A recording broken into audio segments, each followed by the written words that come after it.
নাঙ্গলকোটে শহীদ জিয়ার ৮৯তম জন্মবার্ষিকী উপলক্ষে সোহানা সুলতানা শিউলির দোয়া ও মিলাদ মাহফিল। দেশ বাংলা নিউজ 24, সময়ের সাথে তারুণ্যের পথে। কুমিল্লার নাঙ্গলকোটে মহান স্বাধীনতার ঘোষক, বহুদলীয় গণতন্ত্রের প্রবক্তা, আধুনিক বাংলাদেশের স্থপতি, সাবেক রাষ্ট্রপতি শহীদ জিয়াউর রহমানের ৮৯তম জন্মবার্ষিকী ও সাবেক ৩বারের প্রধানমন্ত্রী বেগম খালেদা জিয়ার রোগমুক্তি কামনায় উপজেলার রায়কোটে রবিবার দুপুরে কুমিল্লা ১০ সংসদীয় আসন বিএনপির মনোনয়ন প্রত্যাশী সোহানা সুলতানা শিউলির দোয়া ও মিলাদ মাহফিল অনুষ্ঠিত হয়েছে।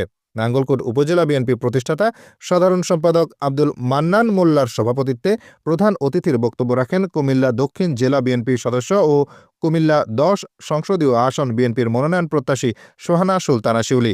বিশেষ অতিথির বক্তব্য রাখেন রায়কোট উত্তর ইউনিয়ন বিএনপির সাবেক প্রচার সম্পাদক গাজী কাশেম, যুবদল নেতা সুমন মজুমদার।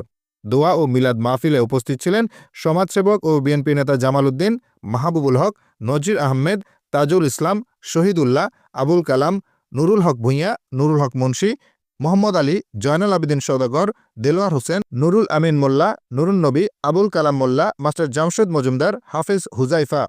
সাবেক রাষ্ট্রপতি শহীদ জিয়াউর রহমানের আত্মার মাগফিরাত কামনা ও সাবেক প্রধানমন্ত্রী বেগম খালেদা জিয়ার রোগমুক্তি কামনায় দোয়া ও মোনাজাত করা হয়। দোয়া মোনাজাত পরিচালনা করেন হাফেজ মাওলানা আল আমিন সাদি।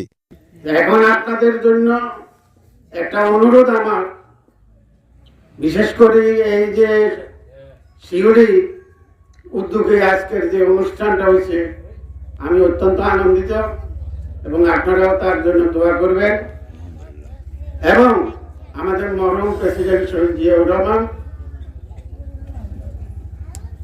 বাংলাদেশের গণতন্ত্রের অতন্ত্র প্রহরী বেগম খালেদা জিয়ার জন্য দোয়া করবেন। আজকে আমি এই আয়োজন করছি আমাদের শহীদ জিয়াউর রহমানের ৮৯তম জন্মবার্ষিকী উপলক্ষে। এবং আপনারা জানেন অনেকদিন ধরে বেগম খালেদা জিয়া অনেক অসুস্থ এবং উনি অনেক অত্যাচার সহ্য করে অসুস্থ হয়ে জেলখানায় ছিলেন অনেকদিন, আপনারা সবাই জানেন। এখন উনি সুস্থ উন্নত চিকিৎসার জন্য দেশের বাইরে গিয়েছে। তো আমি চাই সবাই ওনার জন্য দোয়া করবেন, উনি যেন সুস্থ সবল ভাবে বাংলাদেশে ফেরত আসতে পারে এবং আগামী নির্বাচনে ওনাকে যেন আমরা প্রধানমন্ত্রী হিসেবে দেখতে পাই। দেশ বাংলা নিউজ 24, সময়ের সাথে তারুণ্যের পথে।